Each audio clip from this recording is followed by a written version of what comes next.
இந்த காலகட்ட பேரரசர்கள்லாம் விஷ்ணுவை விட சிவபெருமானை தான் அதிகமாக வழிபட்டிருக்காங்க.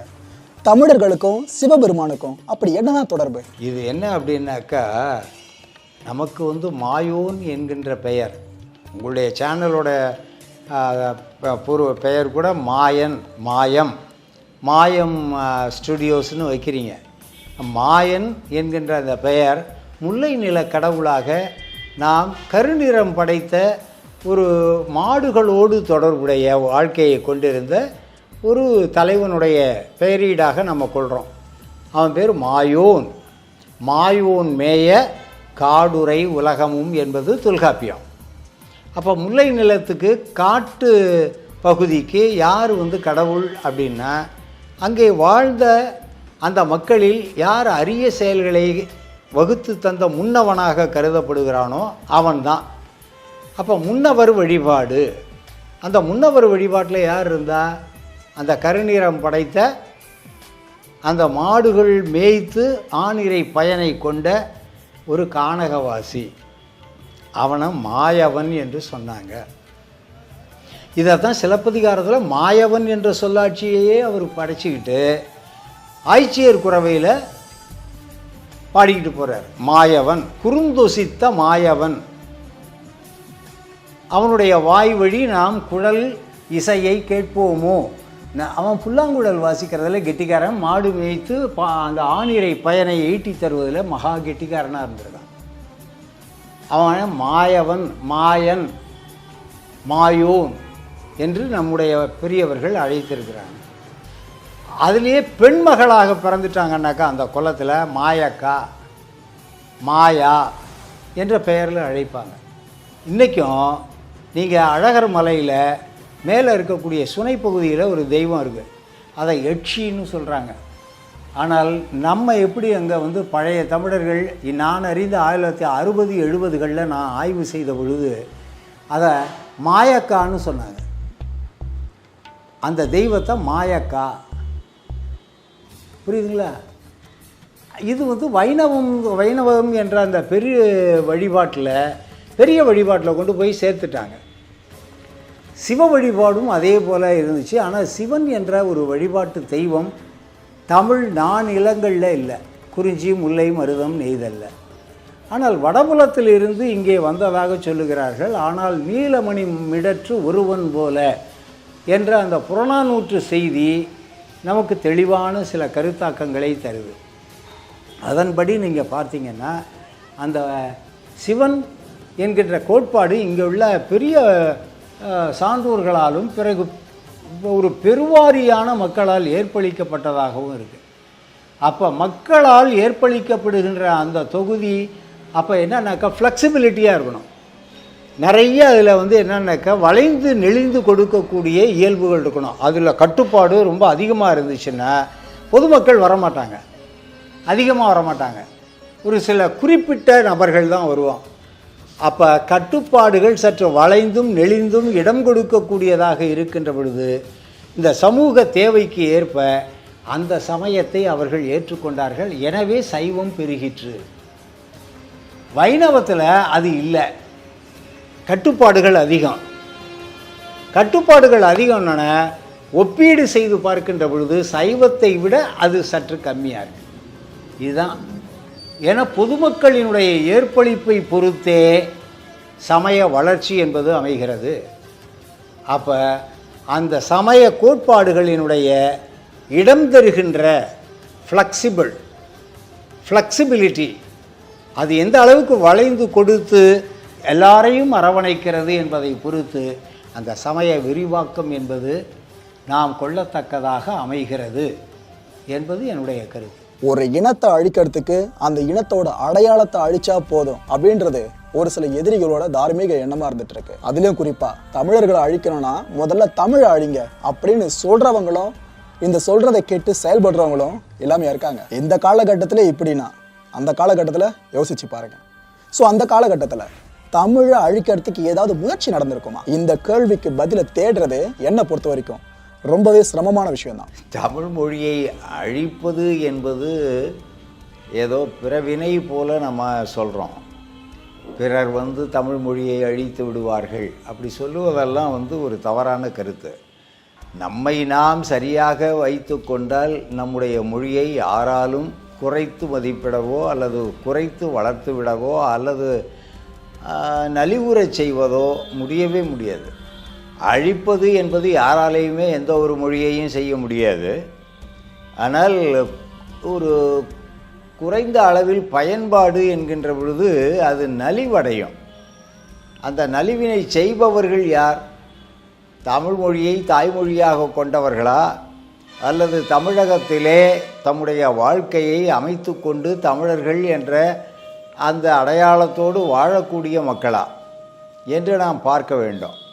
அதில் தாய்மொழியை பிற மொழியாக கொண்டு தமிழ் மொழியை புழங்கு மொழியாக வழக்கு மொழியாக கொண்டு வாழக்கூடிய மக்கள் வீட்டிலே ஒரு மொழியையும் வெளியிலே ஒரு மொழியாக தமிழ் மொழியையும் பயன்படுத்துவது என்பது சற்று ஒரு நலிவுற்ற ஒரு நிலைதான். அடுத்தது ஆங்கிலத்தின் மீது மோகம் என்ற நிலையில் ஆங்கிலம் கலந்த தமிழை பேசுவதும் என்பதும் கொச்சை தமிழை பேசுவதும் என்பதும் இன்றைக்கு ரொம்ப அதிகமாக இருக்குது 21ஆம் நூற்றாண்டில். இதற்கு வந்து பிற மொழியாளர்களை குறை சொல்வதை விட நம்மை நாமே வந்து மதிப்பீடு செய்வது என்பது தான் ரொம்ப சால சிறந்ததுன்னு நான் நினைக்கிறேன். எனவே நாம் நம்முடைய மொழியை சிதைவுறாமல் பிற மொழி கலப்பு இல்லாமல் அதனை பயன்படுத்தக்கூடிய நல்ல ஒரு வழக்காறு இங்கே இருக்குமே. ஆனால் பேச்சு மொழியிலேயும் சரி எழுத்து மொழியிலேயும் சரி அதை படைத்து தரக்கூடிய நல்ல பயிற்றுனர்களும் சரி அல்லது எழுத்தாளிகளும் சரி அந்த பிறமொழி கலவாமை இருக்கக்கூடிய ஒரு நிலையை உருவாக்க வேண்டும். அப்படி இருந்துவிட்டால் நம்முடைய மொழியை யாரும் அழிக்க முடியாது. தமிழ் மொழியை யாராலையுமே அழிக்க முடியாது. அது பல்லாயிரம் ஆண்டு பழமையானது. அதனுடைய எத்தனையோ மொழிகள் அதிலே கலந்து வந்திருக்கின்றன என்றாலும் கூட அதனுடைய தனித்தன்மை இது இன்றைய வரைக்கும் மாறவே இல்லை. எனவே தமிழை யாராலும் அழிக்க முடியாது.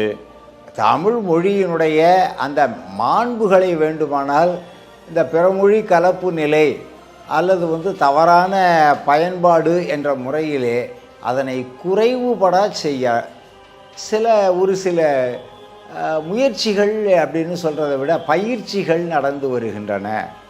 அதை நம்ம குறைச்சிக்கணும். உங்களுக்கு இப்போ இன்றைக்கு வந்து இன்றைய 21ஆம் நூற்றாண்டில் ஆங்கிலம் தெரியாமல் அல்லது ஆங்கில பயிற்சி இல்லாமல் உங்களால் வந்து உலகத்தில் ரொம்ப எளிதாக நடமாட முடியும்னு நினைக்கிறீங்களா? என்னுடைய வினா அதுதான். காலந்தோறும் ஒவ்வொரு மொழியினுடைய ஆளுமை என்பதை தவிர்க்க முடியாமல் நாம் நம்முடைய தாய்மொழியோடு இணைத்துத்தான் கொள்ளுகிறோம். பல மொழிகள் அறிவதிலே எந்த தவறும் இல்லை. ஆனால் அதே போன்ற ஒரு நிலையைத்தான் ராஜராஜனுடைய காலத்தில் சமற்கிருதம் பெற்றிருந்தது. சமற்கிருதத்தினுடைய அந்த ஆளுமையை பல்லவர்கள் காலம் முதலாக நாம் பார்க்க முடிகிறது. அந்த நிலையில் அந்த பல்லவர்கள் பயிற்றுவித்த ஒரு திறம் என்பது தமிழ்நாடு முழுக்க பரவி இருந்துச்சு. வடமொழியினுடைய ஆளுமை, அந்த வடமொழி ஆளுமையை தொல்காப்பியர் காலத்திலேயே தொல்காப்பியர் குறிக்கிறார். வட எழுத்துக்களை தமிழ் எழுத்துக்களிலே குறித்து கொள்வது எப்படி என்று வடவெழுத்து உரி எழுத்தோடு புணர்ந்து சொல்லாகுமே என்று அவர் சொல்லுகிறார். வடவெழுத்தை ஒட்டியதாக அல்லது ஒத்ததாக இருக்கக்கூடிய தமிழ் எழுத்துக்களில் அந்த எழுத்துக்களை குறிச்சிக்கலாம். ஆக கூடுதல் பிறமொழி கலப்பு அப்படிங்கிறதுல பிற மொழி சொற்களை நாம் பயன்படுத்துவதற்கு நம்முடைய பேச்சு வழக்கிலேயும் எழுத்து வழக்கிலேயும் அது தவிர்க்க முடியாமல் இருக்குது. இப்போ பாருங்கள், காஃபி என்ற ஒரு சொல். இந்த காஃபி என்பது வந்து நமக்கு உரியது அல்ல அந்த பானம். ஆனால் அந்த பானத்தை நம்ம குடிக்கிறோம்.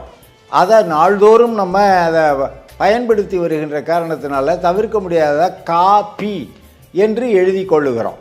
கிட்டத்தட்ட அந்த ஒலிப்பு காஃபி என்ற ஆங்கில சொல்லுக்கு இணையானதாக இருக்கிறது. இதனால்தான் அந்த வடமொழி சொற்களை வடவெழுத்து ஒரே எழுத்தோடு புணர்ந்த சொல்லாகுமே என்று தொல்காப்பியர் சொல்கிறார். அதுபோல் நம்ம பயன் கொள்வதைப் போலத்தான் தஞ்சை பெரிய கோயிலில் சம்ஸ்கிருதத்தை ஏதத் விஸ்வ நிருபஸ்ரேணி மௌலியும் ஆலோபலாலிதம் சாசனம் ராஜராஜஸ்ய ராஜகேசரி வர்மனக என்று அந்த தொடக்க பகுதியிலே அவர்கள் சொல்லிவிட்டு, பிறகு திருமகள் போல பெருநிலை செல்வியும் தனக்கே உரிமை பூண்டமை மணக்கொலை என்ற தனித்தமிழில் தன்னுடைய மெய்க்கீர்த்திகளை எல்லாம் எழுதி கொள்ளக்கூடிய செய்தி, மக்களுக்கு புரியக்கூடிய தாய்மொழியிலே அந்த பதிவாக்கங்களை செய்யக்கூடிய மரபு எல்லாம் இருக்கிறது. தொடக்கத்தில் ஏதோ ஒரு பிற மொழியை ஒரு மதிப்பினால் அதனை குறித்து கொண்டால் அந்த ஆவணத்திற்கு மதிப்பு கூடும் என்ற ஒரு நம்பிக்கை இங்கே இருந்திருக்கு. அதனால தான் அவர்கள் அந்த பிறமொழியை வேற்றுமை இல்லாமல் பயன்படுத்தக்கூடிய ஒரு நிலையை நம்முடைய ராஜராஜனுடைய பெருவுடையார் கோயில்லையும் பார்க்க முடியுது. அவருக்கு முந்திய கோயில்கள்லேயும் அரச புழக்கத்திலேயும் அரச ஆவணங்களிலேயும் நம்ம காண முடியும். இந்த உலகத்திலேயே புண்ணிய பூமி எது, புண்ணிய பகுதி எது அப்படின்னு கேட்டா அதுக்கு ஒரு பதில் கிடைக்குங்க. அந்த பதில் உங்களுக்கு பெரிய ஆச்சரியத்தையே ஏற்படுத்தும். புண்ணிய பகுதி என்றால் ஞானத்திலே, பரமோணத்திலே, உயர் மானத்திலே, அன்னதானத்திலே, கானத்திலே அமுதாக நிறைந்த கவிதையிலே உயர் நாடு, பாருக்குள்ளே நல்ல நாடு என்று சொல்லக்கூடிய நம்முடைய தாய் திருநாடு தான். அதிலும் குறிப்பாக நீராறும் கடலுடுத்த நிலமடந்தை கெடிலொழுகும் சீராறும் வதனமென திகழ் பரத கண்டமதில் தெக்கணமும் அதிர்ச்சிறந்த திராவிட நல் திருநாடும் அத்திலக வாசனை போல் அனைத்துலகும் இன்பமுறை இருக்கக்கூடிய நாம் பிறந்து வளர்ந்து பேசிக்கொண்டிருக்கக்கூடிய நம்முடைய தாய்நாடு தமிழ்நாடு. இந்த தமிழ் மொழி போல் இனிதாவது எங்கும் காணேன், தமிழ் நாட்டை போல் எல்லா இயற்கையும் மற்றும் கலை செல்வங்களும் நிரம்பிய ஒரு நாடு என்பது எங்கும் இல்லை என்பது என்னுடைய அனுபவம். நான் உணர்வது நம்முடைய தாய் திருநாடாகிய தமிழ்நாட்டுக்கு இணையான மாண்புகள் பொருந்திய ஒரு மண் வேறு எங்கும் இல்லை என்பது என்னுடைய முடிவு. எனவே நம்முடைய தாய்நாட்டின் மீது பற்று கொண்டவர்களாக நாம் வாழ்வோம். நம்மை நாமே நாம் சிறப்பித்து கொள்ளுகின்ற வழிவகை அதுதான். சிலைகள் நம்ம தமிழ்நாட்டுக்கு ஒரு பெரிய அடையாளமே பார்த்தீங்கன்னா கை வேலைப்பாடு நல்ல மிகுதியாக இருக்கிற சிலைகள் தான். ஆனால் என்னோட துரதிர்ஷ்டம், எவ்வளவோ சிலைகள் இப்போ வரைக்கும் கொள்ளையடிக்கப்பட்டிருக்கு, பல நாடுகளில் அருங்காட்சியகங்களில் வைக்கப்பட்டிருக்கு. கொடுமையை பார்த்தீங்களா, நம்ம சிலைகள் ஆனால் எங்கேயோ இருக்கு. சரி, அந்த ஆதங்கம் ஒரு பக்கம் இருக்கட்டும்.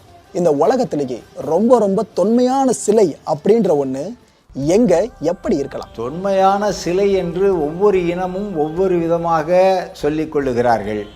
அதிலே இன்றைக்கு தமிழகத்தை பொறுத்த வரையில் நாம் சொல்ல வேண்டும் என்றால் அது கற்சிற்பமாக இல்லை, சுதை சிற்பமாக பூம்புகார் நகரத்திலே ஒரு 3000 ஆண்டுகள் குறைந்த அளவில் நீங்கள் அளவீடு செய்தால் 3000 ஆண்டுகளுக்கு குறைவு இல்லாத சம்பாபதி கோயில் வளாகத்திலே பூம்புகாரிலே இருக்கிறது.